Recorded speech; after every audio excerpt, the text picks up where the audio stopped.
Yes, very warm welcome to today's talk. It's Emmanuel here. I'm a medical clinician in this refugee hosting community in northern Uganda. So, a brief insight in health of Uganda. Of recent, the Ugandan Ministry of Health has declared an outbreak of what we call the Sudan virus disease, commonly known as the Ebola virus disease.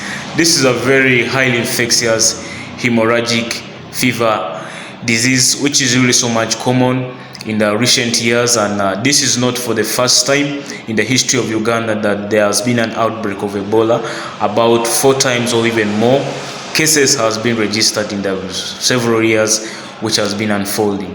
So this is a new case in the cities of Kampala where a health worker got into these signs and symptoms which are really so much impressive of Ebola disease, with so much symptoms of high fevers and so much abdominal discomforts, headache, and a lot of issues which are really so much interesting to look into.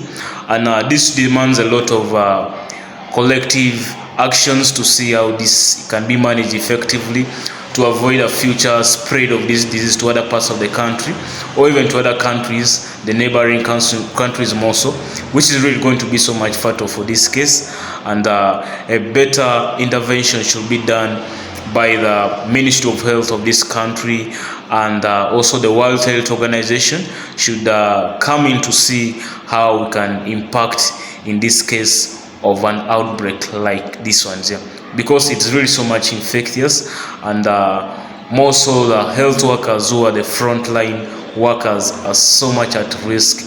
Like, for example, this case, it's a nurse who works at one of the hospitals in the country who got lost his life to this hemorrhagic fever, what we call the Ebola disease. So it's really going to be so much bad if we lose health workers in such a case. And I've recently realized that the World Health Organization has really so much intervened in this situation last week by bringing some personal protective equipment for these different health workers who are the front lines of this, and also trying to help with some logistics, supporting the country Uganda to see how we can collectively fight this bad disease. So there are a lot of specific circumstances which has led to the latest outbreak of this Ebola virus disease, which is commonly known as the Sudan virus disease. This is more of a traveler's disease. You find a lot of people come into the country with the largest income of most of the refugees who will come, and that they move a lot in the different countries. Also, people move a lot. You find the transmission of this disease is really so much high, and people really need to look up into this with so much community interventions, vigilance. I think we can together fight this outbreak, which is really so much bad on our side. So World Health Organization has made some few advices which has become with a very strict case management and very proven and holistic management by the different health workers to see how these cases are being managed so effectively. And also we have come out with the different case definitions of this Ebola disease, where by all health workers in the countries and the different health facilities are being informed about this, and it's really a very big international news which we need to look carefully into. Then another advice could be we need to get a very strict contact tracing of these confirmed cases, the contacts which can be from this individual. Like for this case, there have been a lot of quarantine which has been taken place from the contacts of this health worker who died because of the Ebola virus disease last week. And also there must be a very good laboratory system, even more so in the different communities, and the marginalized community, the rural communities must be well proven in terms of their laboratory services to see how the vigilance can be risen up, and together we can fight this. We know this is really a poor developing country whereby the health system can be really so much improvised, but we need to cope up with the situation, and through continuous knowledge sharing and dedication we can put to calm this bad outbreak, which can be really so much fatal if we don't look into it seriously. Because the Ebola virus is really so much highly infectious, and it can be really so much bad if we don't set our eyes into it, with the biggest population being more so in the refugee camps, whereby people don't have so much community engagement, and the high level of ignorance among the population could also affect this, because you find more people will not love to get preventive concerns, protective guidelines, which might not be followed so strictly, but this one needs so much of community interventions, sensitization of the community. This one needs to come back to the law facilities in the different rural communities to see how we can have a collective responsibility by all citizens in this country to see how we can impact in this.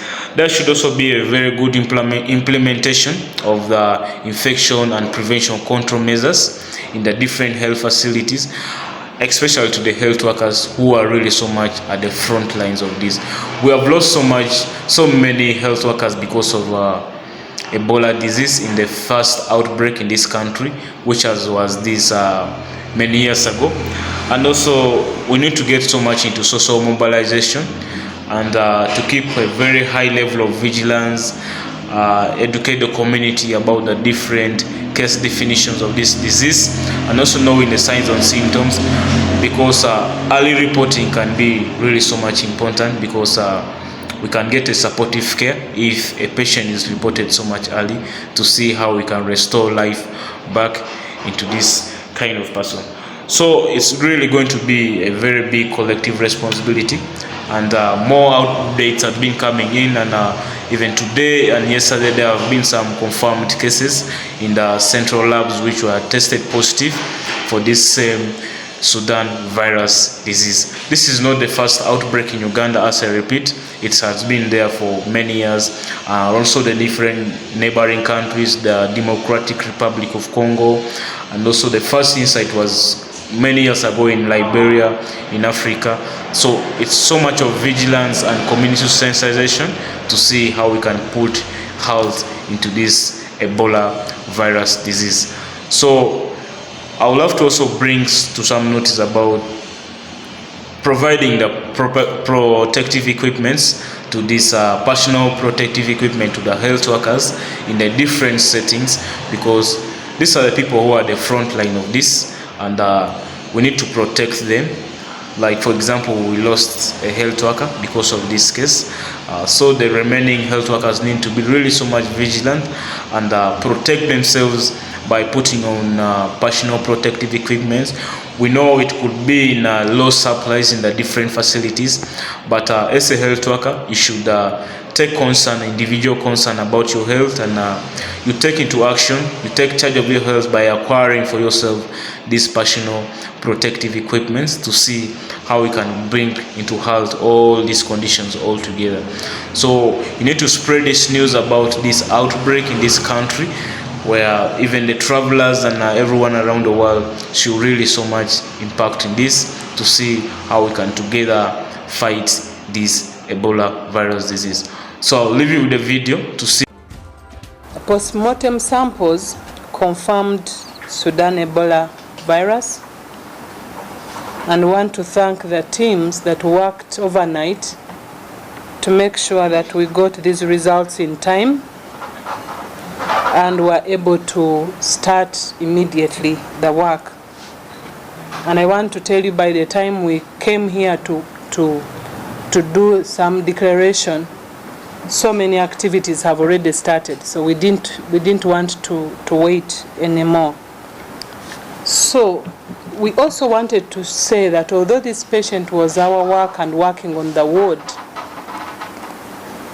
from the teams that he was working with, no one has shown any sign or symptom of Ebola, and no history of the patient that has been listed as the potential source of infection on the ward. It is important that we just remind the public about Ebola.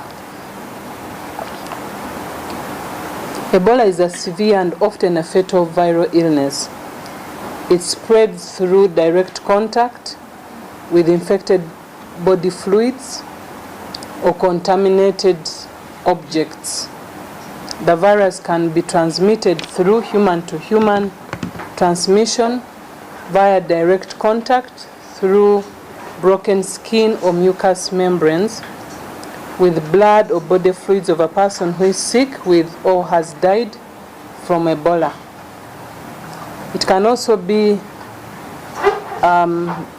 the contaminated objects such as medical equipment or personnel items that have come in contact with infected body fluids can be the source of infection. Now, this is a critical health matter, so we turn to our health reporter, Henry Mugenyi. Now, Henry, we need to know, with multiple outbreaks happening, how is the country going to be handling this without a budget?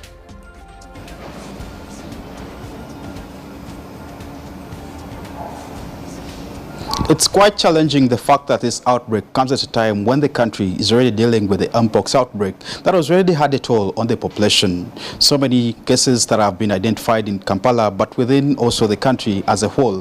When you look at the journey of the country dealing with the Ebola outbreak, with the recent one in Mubende that was managed in just 61 days, at least we have hope that even this one will be managed.